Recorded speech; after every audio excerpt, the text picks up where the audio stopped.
Okay, so next is pancreatic cancer. It's V12.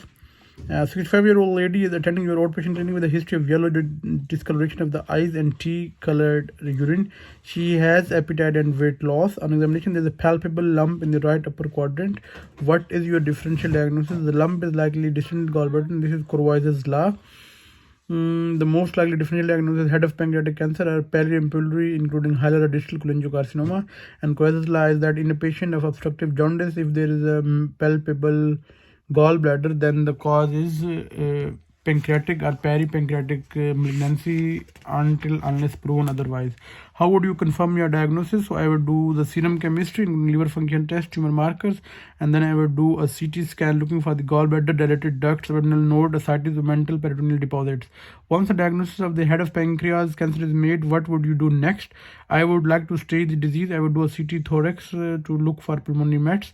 What other staging option do you have? Staging laparoscopy looking for peritoneal or mental deposits, ascites of cytology, and endoscopy for T and N staging by endoscopic ultrasound scan, aids doing for needle aspiration, and then positron emission tomography, PET scan, no established role. The patient has no distant mets. Pancreatic cancer is resectable. Would you relieve jaundice before surgery or proceed with the surgery directly? So normally there is no need of drainage the biliary system, but operating on the patient with jaundice has high risk of coagulopathy, renal function dysfunction, and abdominal or wound sepsis. Preoperative biliary drainage with ERCP and biliary stenting is an option in patients with deep jaundice, however, it is associated with an increase in the risk of abdominal wound sepsis. Its routine use is not advocated. It is indicated when neoadjuvant chemotherapy is planned. Preoperative biliary drainage with PTC is non-physiological. Patient can have electron imbalance and does not restore enterohepatic circulation. A patient with preoperative biliary drainage, surgery should be deferred for 14 days for immune benefits to be restored from enterohepatic circulation and nutritional rehabilitation. What are your views on obtaining preoperative histology diagnosis? So normally again it's not done, but routine preoperative is not recommended. But in patients with pancreatic cancer, it is reserved for the patient selected for neoadjuvant chemotherapy, research trials, and locally advanced tumors where derm staging is intended and patient wishes. Tell me about the operative steps of the classical Whipple procedure. So exploration for the ascites, mets, and frozen section. If so, mobilization of the hepatic flexure, coagulation of the duodenum, lesser sac opening, cholecystectomy, hepatic artery dissection.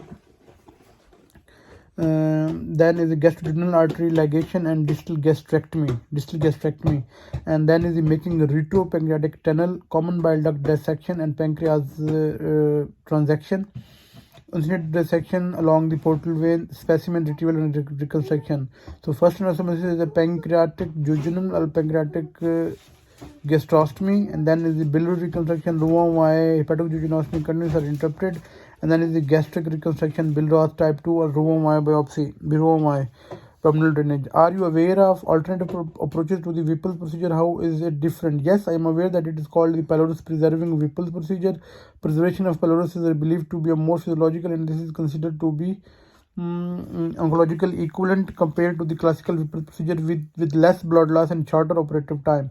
What are the specific complications of Whipple procedure? Post-operative pancreatic fistula, delayed gastric emptying, and post-pancreatic hemorrhage. How would you manage a patient with pancreatic fistula? So pancreatic fistula is categorized into grade A, B, and C. Grade A is biochemical leak with drains rich in amylase and does not alter the clinical closure of the clinical course of the patient. Grade B and C pancreatic fistula are managed according to the clinical condition of the patient. Principles are control sepsis, nutritional support, and drain abdominal collection, and regular monitoring of the patient. Octreotide and other medicines are not proven to reduce mortality but can be considered. Reoperation with completion pancreatectomy is reserved for hemodynamic instability or in the presence of catastrophic bleeding.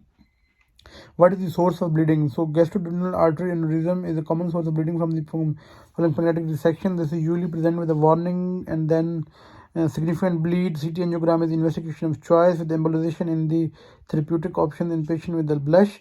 Intraoperatively, a surgeon could take more precaution to avoid gastroduodenal artery pseudoaneurysm by leaving behind a longer stump, cover the stump with a falciform ligament and omentum, and cover the stump with topical hemostatic agents, and mark the stump with the metal clips to facilitate detection by imaging, and place drain in the proximity of pancreatic anastomosis. Thank you.